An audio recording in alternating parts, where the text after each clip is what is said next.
et astucieux qui ont créé dans leur comble de véritables lieux de vie dans l'aménagement. Le Havre, voici Carole, Jean-Gabriel et leur fille Camille. Ce couple d'architectes a eu l'idée d'investir le grenier d'une ancienne romerie.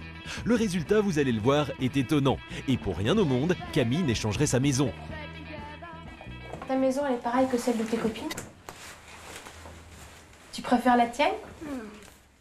L'ensemble des combles de cette maison a été aménagé. Sous ce toit de 33 mètres de long, c'est tout l'espace de vie qui s'organise. Mezzanine en contrebas, avec bureau, salle de jeu, coin TV, coin détente, cuisine, salle à manger. Tout y est. On n'a pas une charpente apparente au-dessus de notre tête, on vit dans la charpente. Tout notre espace de vie se retrouve mêlé à la charpente et la charpente conditionne notre espace de vie. La charpente définit des espaces, mais tout ça dans un seul et unique volume.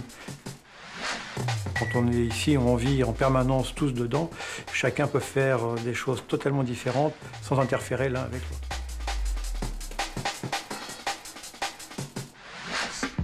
Et les chambres dans tout ça, ce sont les seules pièces qui n'ont pas le privilège de se trouver dans la charpente.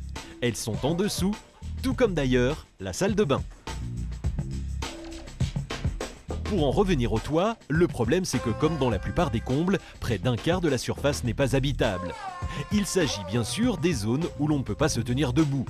Enfin, les grands, car pour les petits, le problème est différent.